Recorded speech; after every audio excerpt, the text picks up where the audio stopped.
Without any further ado, I'm going to introduce Mr. Joshua Tarlo, the Brewers Cup champion of Canada. Give a big hand, ladies and gentlemen.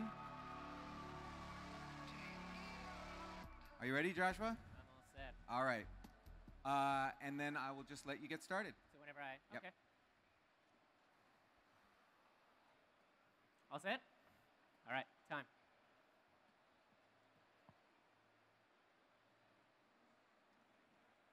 Judges, hello. So, I came here to Melbourne with a plan. I knew exactly what I was going to do, the coffee I wanted to make, and once I got here, I got inspired. See, I used to live here for 2 years, so I've been in love with Melbourne for quite a while. And coming back was this amazing homecoming where I got to experience what the city has to offer. And so I loved my coffee in Canada, but I was starting to have doubts with it how it flew over. It wasn't that it got bad or anything, it just had relaxed. It had really calmed down. And so with that inspiration that I got from here, I started looking around a little, seeing what's around the city. What's everyone doing? Because, you know, there's just so many roasteries. You guys have been here and you know, it's just incredible. And I found a coffee that I loved. But much like my coffee that I brought from Canada, there was things that I could fix about it. There was parts what I wanted, something different, something new things to pop out. And so what I decided to do was blend. I'm blending today my coffee from Canada, the Panama Lucilio Geisha, and then my coffee from Melbourne, the Panama Hartman. And I'm just in love with it. It's such a different geisha. They're grown a couple miles from each other in the same valley in Volcom, just north of the country. And it's actually so incredible, the relationship between the two, because Hartman processes the Lucilio. So what it is 90 Plus owns a Lucilio estate. And they turn to Hartman to help them out while they're building their estates. And just starting to invest in their processing sector. And so they turn to these guys, and under their supervision and guidance, they processed it washed. Now Hartman, the coffee that I'm using from them, is a honey process. So there's a little bit of differences in the two. You're getting a really clean cup from that 90 Plus. And then you're getting that little bit of a pop, a really kind of sweet nectar from the Panama Hartman. All right, so what I decided to do was aim a little bit more on the Hartman. You see, I really enjoyed its kind of poppy crispness and how it just really added this incredible nectar to the cup. And so the ratio that I've decided to go with isn't quite 50-50, it's 30-70, just a little bit stronger in the one way. And then once I had my ratio, I started looking at how I'm gonna brew it. Chemex has not really ever done me wrong. It's an incredibly clean cup. This filter is so nice and thick that you get this really delicate notes out of it. And then the fact that I can control the level of my brew manually means my extraction can be nice and tight, just like you're seeing, really pushing out the sweetness. I also pre-wet the filter, and the idea behind that is to make sure that it cools down a little, because I want a cooler temperature. My water is going to be sitting at 96, but I didn't want this really high because of that sweetness. If you go too high, I find it muddled it. It just didn't really bring out those amazing crisp notes. And so I'm using 16 grams of sifted coffee. If you're not familiar with sifted coffee, it's just a way of achieving an optimal particle profile in your grind. And that sounds really technical. Particle profiles and assuming you can control those things. It's just kind of a fun game in a way that you can get the optimal taste out of your coffee. So every time you grind coffee, what you're getting is boulders. That is particles bigger than you want, and fines, particles smaller. Those boulders, I find, give you sweetness. And so my grind today is a lot bigger than usual. And I've really sifted out some of those fines because, again, I'm chasing sweetness this whole way. I'm chasing the amazing berries that are in there. All right. And so after I did that, I looked at my water. I was pretty happy, actually, with the transfer. I thought coming to Melbourne, I would have the same thing that happened at Nationals, where I would have to approach my water and really play around with it, making my own cocktail. But with the with the blending, it really suited it. It has a higher TDS. It's sitting around 123, which is perfect for this. Because my end brew is a 1.32, 1.33 ppm. water here was great. So I didn't have to worry about that. And next, I just did one single bloom with 30 grams of water, because that's, the double amount that coffee can bring in, and so it's perfect. Just let it degass just a tiny bit. Now I want to talk about the degassing, because not only did I bring a coffee from Canada, I brought 2 coffees of different ages. So the Lucilio, that was roasted on last Saturday, and the Panama Hartman, that was on Tuesday. So I'm looking at a fresher coffee and a little bit older. But here's what really worked. The Lucilio, like I said, changed in flavor.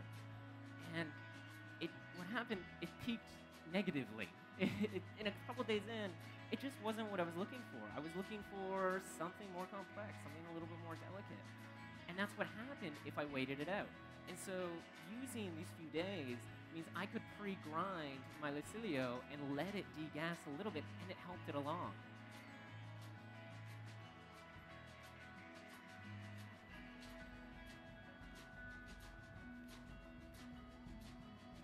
Now let's talk about Volcana a little bit. That valley where they're both grown, it's an incredible microclimate. It's really nice and cool. So coffee actually matures a little bit faster than in other places. So instead of having to go really high in altitude, say 1,900 meters above sea level, you can go a little bit lower. The Lucilio is 14. The Hartman, that's at 16. These are supposed to be a lot shorter, but they're developing quicker. So you're getting these really pronounced flavors. So this microclimate is then further a microclimate because Lucilio is an estate. 90 Plus breaks its coffee into individual estates based off of how they're growing that area, the vegetation around it, and just so they can celebrate the nuances of farming. Because, we combine these massive estates, 50 hectares, 100 hectares, and it's incredible and you can get amazing flavor, but at the expense of it is that there's little subtle differences all around that farm. And so I'm using Estate 14. Estate 14 is just, I found, got a little bit more citrus, a little brighter. You'll notice it in the cup when I go over the notes. And so I wanted to focus in on that. And the complementary of the Hartman is that really nice, sweet, sort of, kind of butteriness. The thing you're going to focus on my notes is a body. This body that is buttery. It's like nectar. It just coats your mouth, and it lingers in just the most satisfying way.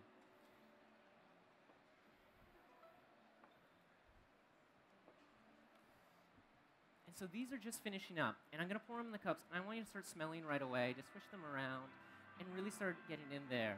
Because I want you to catch it when they're nice and warm. Because your first experience when you sip it is going to be a nice sort of toffee flavor. You're going to get those really kind of cooked sugary feel. And then as you continue to sip, that butteriness is just going to keep coating your mouth, and you're going to get a slight bit of citrus as it continues to go down. But before that is a jammy sort of lime, like a sweet lime. And then for the aromatics, what you're going to experience is a little bit of that sweet, refreshing lime. You're going to be able to actually smell that brightness, that incredible sort of delicate acidity. So they're just finishing now. I just want to make sure that these pour in that nice, tight, really pulling that sweetness so you can get it. Just one moment.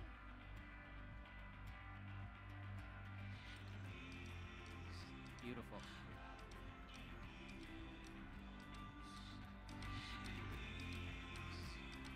Now, like I said, start smelling, start sipping right away. So with all the collaboration that went into this coffee, I just want to look to the people that brought me here. So that's Pig Iron in Toronto, and they roasted the 90 Plus. It's Proud Mary's in Melbourne, who allowed me to do tons of cupping, experience what the city has. And then back in Panama, it is the farmers at Hartman, it's the processors at Hartman, and it's the farmers at 90 Plus. And so from all of them, enjoy. Time. All right, big hand for the Brewers Cup champion of Canada. All right, do you want to stand maybe right here? All right. Yeah, so tell me how that experience went for you. It was good. Yeah. It was a little nerve-wracking coming in here and sort of throwing everything away. But at the same time, that's what this is.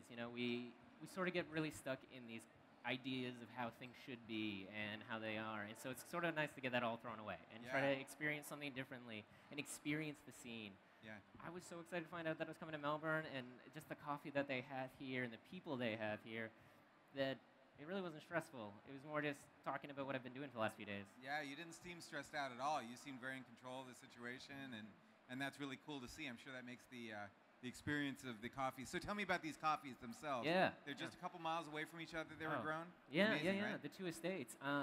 It's a little bit opulent and decadent to do two geishas as a blend, but Right. At the end of the day, blending is just about finding things that work well together, that play well together, and can get and heighten your experience, and that's what this was. Yeah. And so the Hartman do the processing for both of them, so they already have a very close relationship. Right. It's just a little further apart and a little bit difference in the flavors. Right. Right. So you were able to layer some flavors there a little bit. Oh yeah, like the amazing thing is how it's cupping them separately. I wasn't finding anything remarkable so much in the body. Like, it was really good, but then when I blended them, it just like brought it to this whole other level. That jamminess, it's amazing how it just coats your tongue and gives you so much sweetness. Right. Yeah. So you talked a little bit about the filters. These coffees are going to be very delicate coffees. Oh, yeah, you know, yeah. and you're using Chemex filters. How was that experience for you? You talked a little bit about that. I know Chemex can be a little bit of a thing in the filter world. People find it that not as good as other methods, or for whatever reason. But I find that what it does to your body and what it does to the delicacy, because it's just such a slow filter. You seal them pretty tightly, and I don't know if you've noticed, but they're dripping, and it just gives you so much sweetness. Right. Each method is good for each coffee, and for the geisha and the gesha, as Right, 90 Plus calls it, these ones just work out perfectly. It's just nice and tight and slows it down. Right on. Congratulations. Hey, thanks. Once again, big hand for Joshua.